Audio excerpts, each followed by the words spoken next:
Hello viewers, welcome back. I'll give you your host. He's looking forward to the return of Jefferson Pierce, aka Black Lightning. He's the honorable warrior, the host with the most.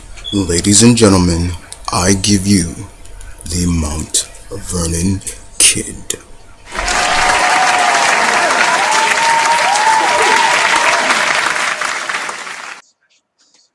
What's up, guys? Vernon Kid here, coming to you again. How's everybody doing up there? Announcer dude, spot on. Guess those 2 days off were good for you. Thanks again. Anytime, kid. You deserve it. Alright, so how's everybody doing out there? So, how was your comic book week this week, guys? I have to say, mine was pretty good. As you know, this community of ours, and I've always said it, I can't see myself not or stop reading a comic. But other than that, as always, September's around, and DC is kicking off the the 0 weeks, the 0 issues. Now I have a few, and I'm only reading the ones that I were reading, the books that I were reading, 0. Some new stories, some new origins and things like that, tweaks, But as always, new month, change the lineup of how I present the comics. So we're gonna kick off Marvel. Sandwiched in between Marvel is independent, and we'll end it on DC for the month of September. All right. So we'll kick it off with none other than the world's greatest superhero, my boy, the Amazing Spider-Man, number 693. Dan Slott continues the story arc between the Alpha story arc with Andy Maguire, and how he's dealing with his powers and everything like that, and also how Peter is dealing with being the one responsible for giving him his powers. Lo and behold, also there's a certain obstacle involved, and that obstacle is none other than Dr. Miles Warren, the Jackal. Guys, I'm not a fan of the Jackal, so I'm sorry, I can't stand the Jackal. But anyway, he's in this book, and he wants to clone Andy. Once again, in this book, I have to say, Andy comes off as a real jerk of a kid. I have to put it like that. He does. There's a girl that likes him, that keeps his is a programmer, his web page and everything like that. Next you know, Andy is kissing on a cheerleader, and it's like, yeah, dude, I know you got powers and all, but still, you're coming off like a jerk. And I understand, yeah, he's a teenager, and once again, Peter sees that this is what he could have probably became if that tragic night didn't happen between who. But I do love the interaction between Mary Jane when he was talking to her about it while at her nightclub and things like that. I think it's cool that Mary Jane has a nightclub that she owns and everything like that. But yeah, without spoiling too much, it's still a really good story. But yeah, it does, once again, I really think, and personally, Andy needs to kind of be put in his place a little bit and understand that just because you have these powers, you know what I'm saying, doesn't mean you need to act like a jerk and treat others with disrespect. And to me, I wish it was somebody like Doom that was putting it to him, like, yeah, okay, you want to act like a jerk, instead of Miles Warren. I'm just sorry. That's who me. I figured it should be Doom, putting him in his place a little bit and realizing, okay, well, look, I do need training and things like that. I need the veterans to teach me. But still a good story, but it does end with Peter saying a few words that might have some people looking at him as a heel, and some may not. That's just me. Um, but Peter does feel responsible. He feels Andy is his responsibility, and we all know how guilt riles Peter, and that's his focus point and everything like that. Which keeps him so realistic as one of the most realistic characters. You know, but Amazing Spider-Man's 693, really good. Still gearing up for that 700th issue. So we move on from the Web Slinger to the Archer, and Hawkeye, #2. Once again, I support this character. I support Clint.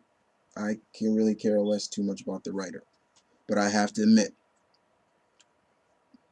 was this issue better than #1? Yes, it was. So I have to give Fraction some credit. And once again, as we all know, this is what Hawkeye does when he's not the Avenger. So we finally get the introduction of Kate Bishop again back into the fold, which we know she's going to be a major part of this book as well. Kate Bishop, aka the female Hawkeye, who is former Young Avenger, um, is bringing to the fold of what's going on, and basically it's this Hawkeye and Kate stealing from the bad guys, in a sense, the greedy and corrupt Robin Hood style, in a sense, but a little bit different, in a sense. And I'm talking about some of that. I'm talking about Wilson Fisk. I'm talking about the Owl, Lonnie Lincoln, Tombstone, which it was really good to see. Madam Mask, Hammerhead, people like that. It was really good to see people like that. And Kate and Hawkeye, Clint go undercover, go under into this like fancy dinner party, but actually it has some of the up high class society, but also some of the high class corrupt in terms of those couple of people I just mentioned. And Clint just really praises. I loved how they portrayed Katie in this, showing that she is really, really good at what she does. She's not the spoiled brat that Clint said she was, but even though Clint does praise her and saying that she did a good job keeping my legacy alive when I was running around as a ninja, talking about when he was Ronin, and these two worked really well together. The chemistry is there, and I'm hoping Fraction can keep that chemistry up and not go up and like this, with his storytelling. But once again, this was a very good issue. I did enjoy it. Did they succeed? Not going to spoil it. But we also saw some other old school villains in this. I'm talking about the Ringmaster, for God's sakes, which was really good. But it was all fun. Just a fun issue. Okay, so we move from Hawkeye to Frank Castle, the Punisher, #15. Greg Rucka, still no slouch at this book at all. He still continues to tell good story after good story with Frank Castle, the Punisher. This picks up right after issue 14, where they pretty much take down the head, or somewhat the head, of the Exchange. The organization that is filled with AIM, X Hammer, X Hydra, X members of different criminal organizations, and also the people responsible for killing Rachel Cole's husband and pretty much her family at her wedding. They kind of sack some revenge on that. They get their justice in this sense. but now they have to get out of the building that they're in, and they're not everybody in the exchange is dead, and they call the police. So now it's a race against time to get out of the building. But the couple of members of the exchange do something that really just, you gotta like, oh man, they set Frank and Rachel up lovely in this book. And I'm not even going to spoil but that cover should kind of give a clue, if you could see it. Sorry about the glare. It's really sunny in my room. That you could see it's a bloody day, pretty much. And they just really set Frank up. And so, yeah, once again, it's a race against time to get out of this building. And without spoiling, Greg Roca, just storytelling on it was just really good. It just was a real good setup of what's to come for Frank and Rachel, and why the teasers have been saying Punisher versus the NYPD. I'll leave it at that. Alright, so the fourth Marvel book that I picked up, Venom number 24. This is part 2 of Monsters of Evil. And I do like pretty much the direction of where Mr. Cullen Bunn is going with this, kind of going more of kind of the demonic, the supernatural feel to Venom, in the sense, ain't Flash, but it picks up really much in that story arc. Remember the Circle of Four story arc? That's kind of where this story is taking place. Kind of taken is the concept of the story. If you remember that story, Venom had the crest of Satan branded on him, and pretty much it's Venom still trying to control himself, but trying to get away from Damien Hellstrom, the son of Satan, who was once a hero but now has embraced his bloodline in a sense. And it really gets dire for Flash, really dire.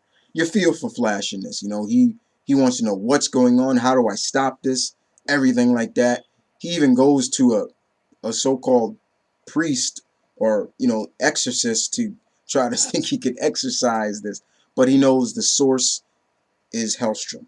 So he hunts down Hellstrom. He becomes the hunter. He becomes the predator, not Hellstrom, which is pretty interesting, indeed. And I'm looking forward to seeing where the story goes from there. But I'm also looking forward to this story that's coming later, where Venom and Kane, called Minimum Carnage, which I'm really looking forward to seeing where they go with this.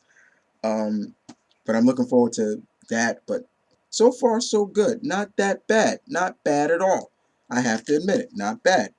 It's no Rick Remender, but Cullen Bunn is doing a very good job at it. Venom, good stuff. Not bad. All right, so the last book, the fifth-ish book of Marvel that I picked up for this week, or last week I should say, for the 5th, is a book that both me and my mentor have been just praising, and week after week, the writer, Mr. Peter David, has been on it. X Factor 243. This is part 3 of Breaking Points, aka Day 3. Oh my God. If you thought, I used to think I knew pretty much everything I knew about Polaris, Lorna Dern. Knew she had problems. I knew she had some kind of problems, but I didn't know they went that deep. And we see it in this book. Without spoiling too much, we get to see the concept and the ramifications of her parents' death, which she's always thought Magneto played a factor in, but we get something in this that is just like, oh, let's just Peter David just leaves you with your jaw wide open, like oh no. And then you're just like, is this for real, or is this just made up? I'm not gonna spoil this book for you guys. It was just fantastic, and it just makes you wonder, man, are they pushing it on X Factor? Peter David is just really like, is the team going to stay together? Because already we've seen 2 members leave. One, Guido, strong guy. The second one, Ronnie Sinclair, aka Wolfsbane, to take care of her son.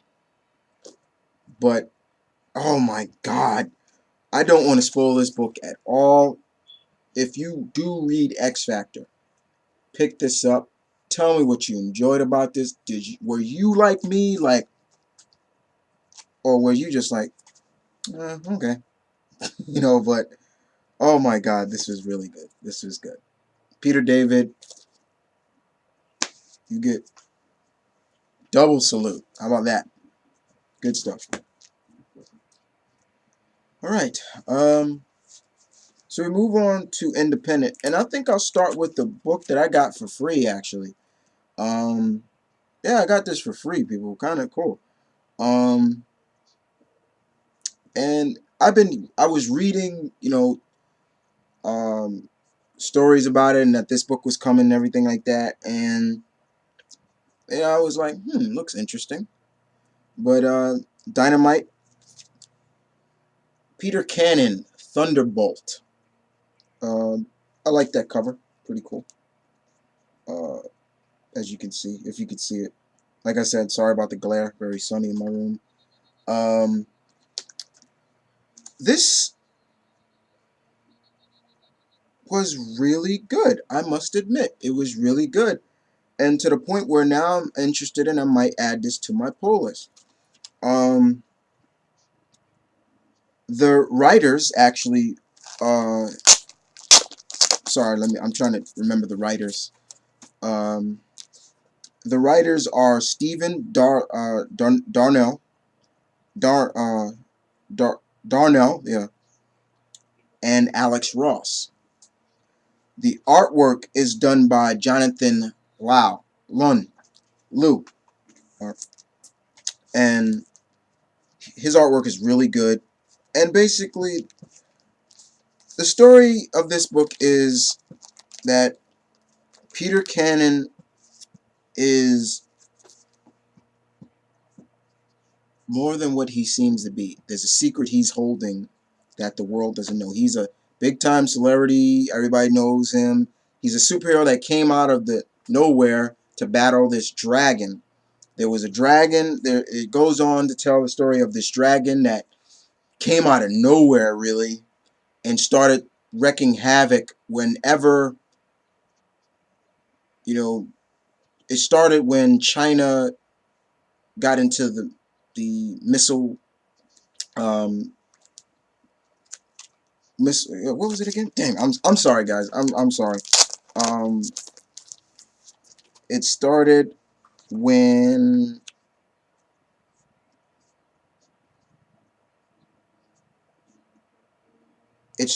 China started to uh, um, test nuclear weapons, and that's when pretty much this dragon just comes out of nowhere and just starts wreaking havoc and terror. And all over, every time it happens, this dragon appears when nuclear weapons are being tested and everything. It went from China to Russia, all over. It started going everywhere, and even finally came to the United States, and it started to attack the UN, United Nations, and that's where we are introduced to, as you can see right there, Peter Cannon, aka Thunderbolt. And like I said, Jonathan Lowe's artwork is really good, and he battles this dragon. He's able to battle it off, and the dragon disappears. And pretty much he becomes like the talk of the town. Everybody's like, who is this guy? Who is he? Where did he come from? Yeah, how does his powers work? You name it. He becomes a celebrity until finally he reveals he goes on public TV and reveals who he is. They know him as Peter Cannon. He's an archaeologist, everything like that. And it gets really, really in depth. He trained with Buddhist monks and everything like that. And we find out later on that not everybody likes the fact that peace is coming, in terms of the world is really starting to stop, nuclear testing and everything like that, especially the military and things like that. But it's really kind of, in a sense, the ending that really leaves us like, this is the secret that he's hiding. And I don't want to spoil that too much. But let's just say it has a lot to do with the dragon that he battled. But yeah, it was good. I did enjoy that. And I might add this to my pull list. But yeah, I got this for free, so hey, it's cool. All right, so we moved from Dynamite to Valiant comics, and Dwayne Swazinski, Manapul Garcia, I was about to say Deadshot, excuse me, Bloodshot, #3. All right, so Bloodshot is still on the road of trying to find out what is real and what is true. What memories are real, what memories are true. And it pretty much is seriously not going the way it's supposed to. Not at all. For example, the wife he thought was real. Not real. The children he thought he had. Not real. So he's trying to jumble all these memories that he's getting in his head, and he doesn't know what's real and what's not real. He goes to the house he was supposed to live in. The woman that he thought was there, so he goes there and he's like, why did they say you were my wife and everything like that? Lo and behold, the organization that Project Rising Sun, that's the organization that created him, is on his trail. And they have this human EP, electronic, electromagnetic pulse, EMP, and they're using her. So what they're going to do is they're going to use her. She sends out an electronic magnetic pulse, and it'll shut down the nanites that are in his body that give him his ability to heal rapidly, so they can kill him. But yeah, it's not looking good for Bloodshot, Agent Bloodshot at all. But it's just a matter of like, who can he trust? And it doesn't end too well once again. But still stellar storytelling from Dwayne Swazinski. Very good in my opinion. Simply mind-blowing. That's pretty much what I can say. Valiant has been really doing a good job with their comeback, in my opinion. Even though I'm only reading 2 of their books, because those are the only 2 that I remember back in the days. But yeah, not bad. Not bad at all. Alright, so we'll end it with the DC, and like I said, 6 DC books. Alright, this is the 0 issue, right guys? So let's kick it off. First off, Batwing #0. Jude Winnick, Marcus 2, who I am becoming a very good fan. I love his artwork. His artwork is very good. This was good. I have to admit, telling the origin of Batwing and how he became Batwing was actually really good. David was a very angry kid. You know, you got to remember, this guy grew up as a child soldier. Okay, so you know that's going to play some major factors with him. Indeed. But he grew up in kind of a rescue orphanage that he was taken into after he ran away from the warlord that he was under when he was a child soldier. And still the rage is there. The rage is there, and you have a woman known as Renee, I believe, I remember, who, along with the man that we know in the books now, Matu, they pretty much run the organization. And David just is really angry. And we see when he became a cop, and how when he was a cop, nothing was, even then it was still not good. He came a cop for justice, and we see dirty cops, you know, trying to give all pays to him, like when they brought in like evidence. Here's your cut, David. And he's just like this is not why I became a cop, you know. And just seeing this rage, and David just wants to do more, and realizing that he can't do it as a cop. So he kind of makes this persona of himself, and he dresses in a mask. He has like these batons, and he goes out fighting some of the villains that we start coming up. Like, for example, there's a couple of villains that I'll show you. That the first meta-human villain that he faces, well, he doesn't really face, that kind of gets his intention to go for it, is this guy right here. As you can see right here, this demonic looking guy. He's known as what was his name? I'm forgetting his name. His name is Def Jack. There we go. And he leaves. We also get to see this, where how his friend Manitou got crippled and everything like that, and what happened to Renee. And here we see David before Batwing.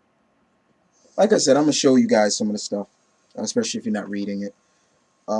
But we see that he just goes on from there to just do justice his way, in a sense. And we start to see that he gets a following. Other heroes join him to keep Africa safe from some of the other psychic metahumans. And then that leads to his reputation. His reputation gets so big that you know who comes see him. And then we all know the story from there. We see what happens. Let me show you. Once again, I'll show you guys again.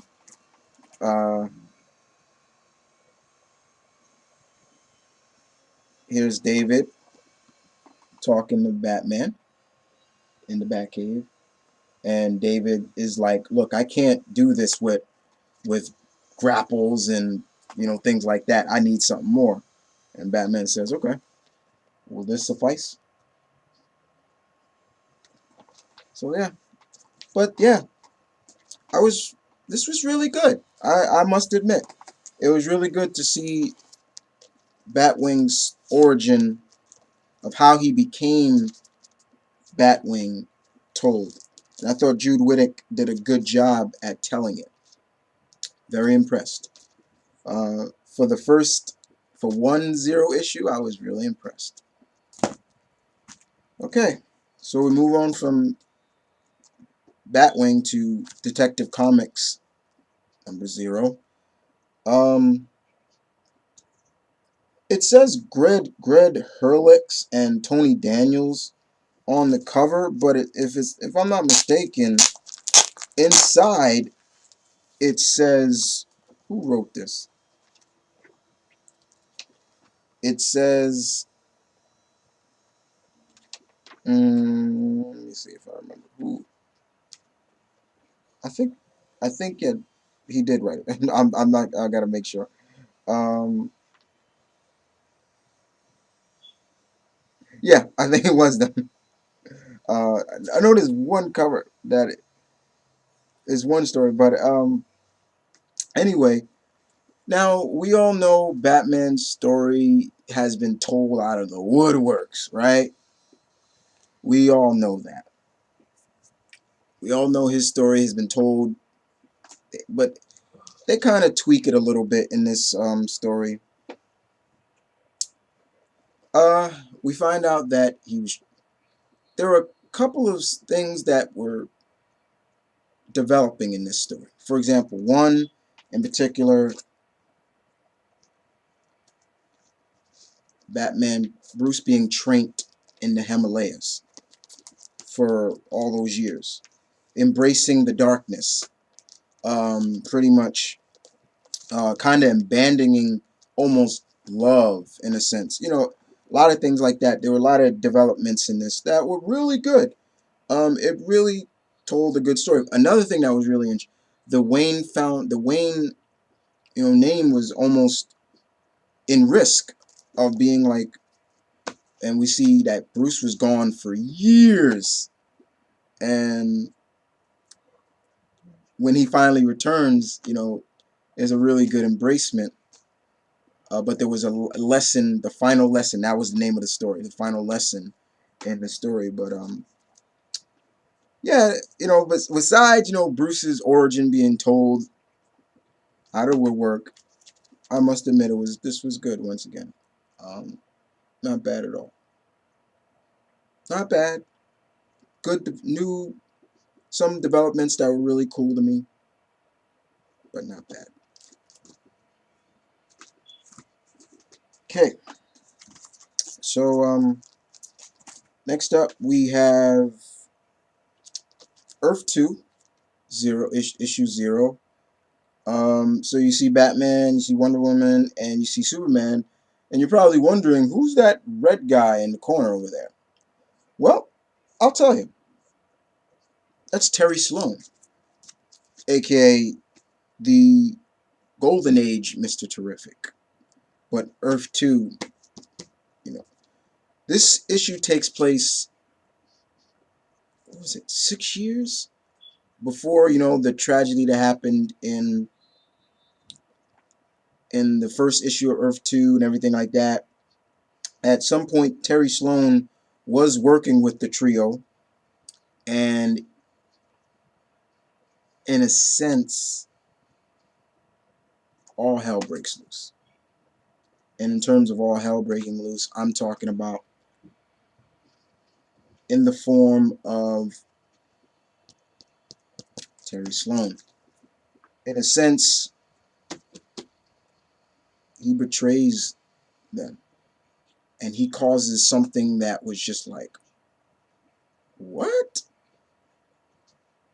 It was crazy. Like I said, don't want to spoil too much, guys, but it just shows you now. It kind of makes sense of when Michael Holt came to and Terry Sloan was there, why he came almost out of the shadows.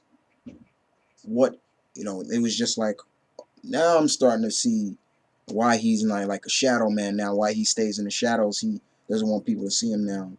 But a very good, interesting story by James Robinson, I must say.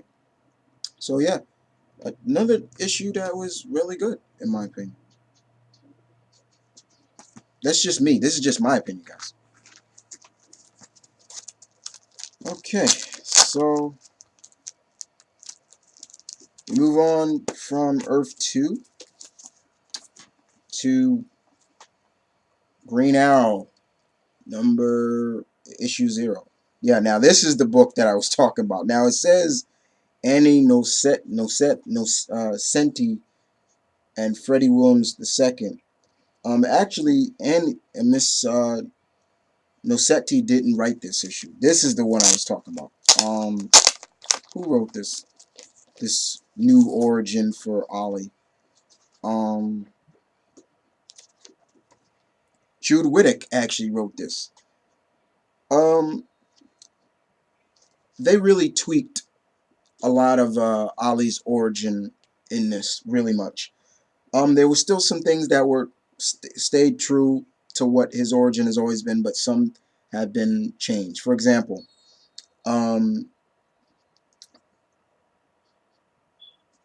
without spoiling, he causes something in this. Ali causes something that bad, really bad, that changes his new, what puts him on the road to becoming the Green Arrow in a sense. Yes, he's on the island. Yes, we all know that. That stays true. And we know what happens from there. We also get to see Roy Harper, the young Roy Harper, and where they meet up and everything like that. But it really showcases what changed Ali for the better, making things right one arrow at a time. That's pretty much his logic of it.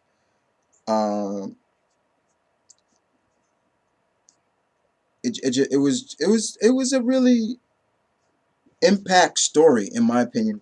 Impactful story, because to me it was like I was really on the cusp of like, okay, what are they going to change about Ali's story already? I mean, so far we already know showcase that he doesn't reside in Star City.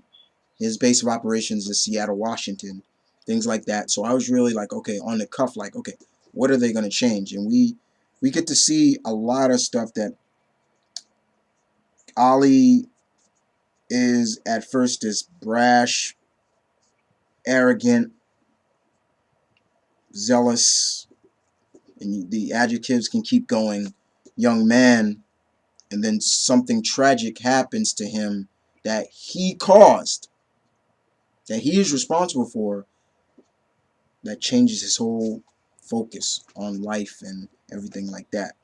Once again, making things right, atoning by making things right, one arrow at a time. Yeah. Very intriguing. Very intriguing indeed. Green Arrow, issue 0. Alright, now we move on to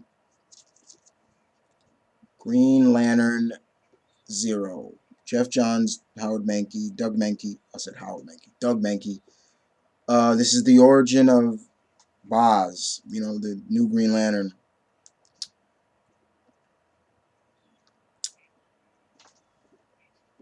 Let's go on. Personally, guys, I didn't like this issue too much. I didn't like the origin too much. Yes, I know he is Arab American. I get that, but you know, I think they really put too much stereotypes into his character. You know, that's just me. That's just me. I'm gonna be honest, keeping it real. Keeping it real, guys. I just felt it was a little bit. For example, they first start off with him when he was a kid. They showcase him watching, the towers. You see in his eyes when he's on TV. You see the towers falling, things like that. Everything started to go really wrong for him. He's a car thief later on, and it just gets really dire and bad. He gets questioned when he gets arrested. He gets questioned by these agents and everything like that who are in leagues with Amanda Waller. And I just was like,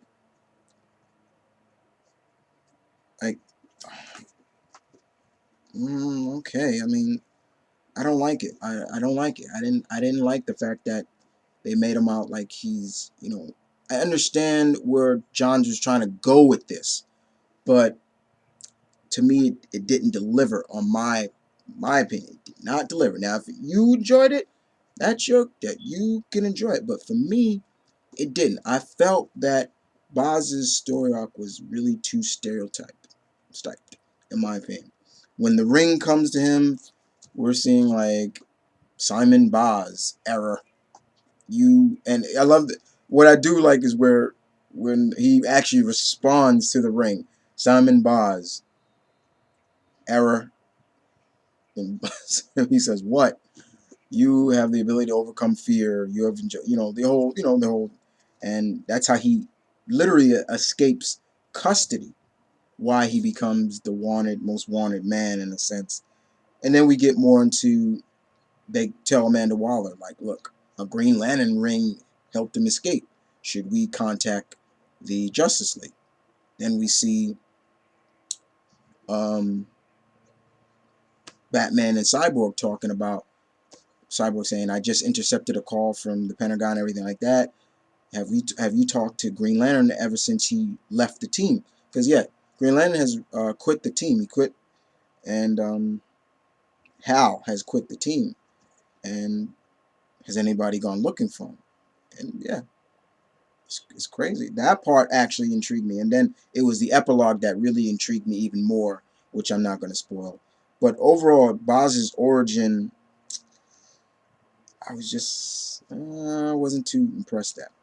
Sorry. It's just me. But like I said, if you enjoyed it, that's cool. No problem. But I didn't. Alright. And last but not least, World's Finest, Huntress, Power Girl, Zero. Paul Levitz, Kevin McGuire. This takes place before they arrive on back in Earth 2 when they were still in training in a sense. And we get a little bit of a more sense of a certain couple of things in this. We see Helena going out on town at first time as Robin, and Mama is watching over her. Wow. Selena Kyle, aka, who's just cool. We see Kara and her training with Clark, which was interesting. Bruce, Dad's not really liking the fact that, she's out there. We see him and Selena argue over, why did you put her in that car? Thing like that. And Bruce, I was okay. She was okay. I was watching over her and things like that. We kind of get to see where the friendship really comes to grips in this issue, and we see something tragic happen in this issue. That was okay. But also, in a sense, we also get to see why, why Helena Wayne took up the idea of Huntress in the universe now, as well as where she got the mask from. Not gonna spoil that, but something tragic happens, very tragic. But other than that, this was a very good story, a story of where the friendship developed, and I'm okay with that. I like stories like that, and we get to see it in this issue. So, in my opinion, the first stack of Zero issues that I picked up were really good. I must admit, not that bad. But like I said, for me personally, guys, I did not really enjoy Boz's origin. Sorry, just didn't. Too stereotypical. It's too much stereotyping in that. I just couldn't feel. I didn't feel that too much. But other than that, not a bad week. But that's it, guys. I hope you enjoyed it. This once again. You guys tell me what you picked up as always. And this is Mount Vernon Kid. So peace, one love. Stay tuned. Keep it real as always. I'll catch you on the flip flop. And I'll see you guys next week.